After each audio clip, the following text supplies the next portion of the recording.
What's up guys, welcome back to the channel. I apologize we missed a video last week. I had a little side project that I had to get finished up before a car show. I did tease this over on my Instagram a couple of months back, but I built a fully electric mini bike and I needed to get it finished up before we went to this car show. So I took some time last week and got that done. If you want to see a video detailing this build out, I know it's not RC, but if you're interested in it, let me know in the comments below and I'll do a little overview video on that bike. But anyway, back to the RC. I know it's been a little while, but we're back to the no prep car. Pretty sure in the last video, we swapped out into the Proline Reaction tires. I mainly wanted to try these again just because I was getting a little fishtailing on the top end, making some nice passes down low, but once I was getting up to speed, the car was moving around a bit, so I was hoping that these belted tires would help out with that. The other thing in the last video that this car ran in, we made some really nice passes, but we didn't really know what happened because I lost my GNSS Performance Analyzer. I still haven't found it, so we went ahead and bought a new one. Yes, that sucks, but had to do it. I love seeing those times and those speeds with the car runs. So I picked up another one, got it installed in the car. One more thing before we head out and make some passes. If you remember in that last running video, I was having some trouble getting the car to leave towards the end, and it was because one of the screws on the bottom of the chassis actually came out. That was a really quick and easy fix. Replace those and we're good to go. You might be able to see that these reactions already have some wear on them. They're not brand new straight out the package anymore. I did do a couple of test hits with them and kind of broke them in a way. My way of breaking in these tires, they're really slick when you open up the package. I like to do a burnout directly on the concrete, not super long, but basically just to break that fresh rubber. Then I bring it onto the carpet. I spray it with a little alcohol and water. I do a burnout in the alcohol and water, and then I move it forward and do a burnout on the dry carpet to dry them off and heat them up. Do that about 2 or 3 times and the tires are nice and ready. No real chemicals involved, no traction compound, nothing like that. Not really prepping the tires at all, just straight burnouts. And so far it's working for me. Maybe one day we'll try some tire prep or something, but today's not that day. So let's head out there, make a couple passes, see what kind of new times we can get.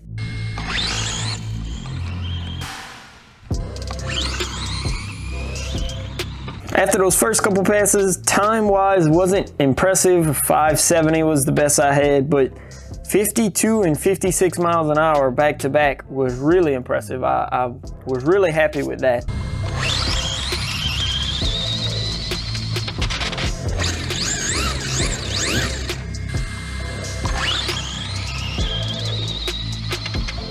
And now we're getting to where I want to be at.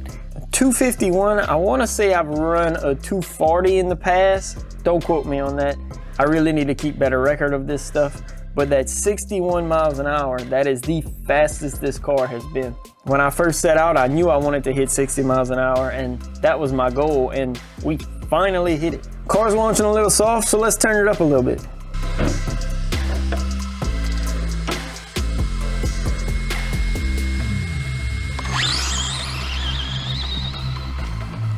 Now that's a pretty nice pass. I've been told a couple of times that the Performance Analyzer is about 2/10 slow.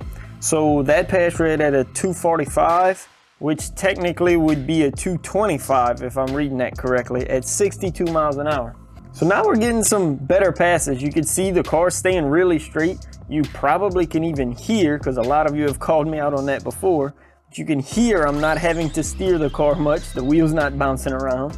Car's running really well right now. Car's running really well right now.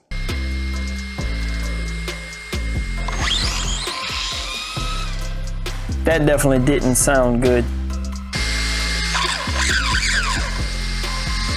My first thought on hearing that sound on launch was definitely slipper pads. I thought I had ruined the slipper pads, burnt them out, and I figured, well, maybe it is time to go to a slipper eliminator. And then I got the car back to me and it wasn't really the slipper. You can see this spur gear is toast. I mean, you can see I'm spinning it here without even the motor spinning. It's contacting the gears on the pinion, but not much. I'm curious if that's an issue that started when I had that screw back out a while back. I'm normally pretty good with setting a gear mesh on the car. I'm not trying to brag or anything, but I've never really had any issue with stripping out spur gears like that. Not for a long time anyway. But I guess that's not really a huge deal. It's not too hard to replace. Unfortunately, I don't have any more on hand. I guess on my next order, I need to pick up a couple of them, have some more in stock in case this happens again. It always sucks to have a day cut short like that, but we did see some really nice times out of the car today. Not only times, but speed. I mean, 62 miles an hour, that's a new personal best for me. My eyes definitely lit up when I seen that on the screen. The competitor in me only wanted to go faster though. I'm thinking 70 next, and I know a lot of guys out there are doing some crazy stuff to get to 70. I don't know if I'll ever get that far into it, but maybe we will, who knows. My mission from the beginning was always to get this car as fast as possible and help you guys learn along with me. When I got into RC, it was never about speed runs or anything, it was just having fun, and this has been a whole lot of fun, even chasing after that speed. So I hope over the past year or so I think I've been running with this car, I hope you've learned something from me. I've noticed a lot of you have gone into my suspension video and gotten some tips off of there, and I really want to redo that video soon because I'm sure you've noticed in some of my videos that I've redone the suspension completely on this car since that video. And this setup has been working excellently for me recently, and this is about where I want to be at. Like I said, I like to share that information with you guys, help everybody out as best I can. So make sure to leave a like if you enjoyed the video, subscribe if you're new, especially if you want to see a new suspension tuning video. Again, comment down below, let me know if you want to see more on that mini bike, and also leave a comment down below of what you think I could do to get the car even faster, or if I should even try to do anything other major wise, or just keep tuning and see how far we can go. But that's it for today. As always, thanks again for watching. Peace.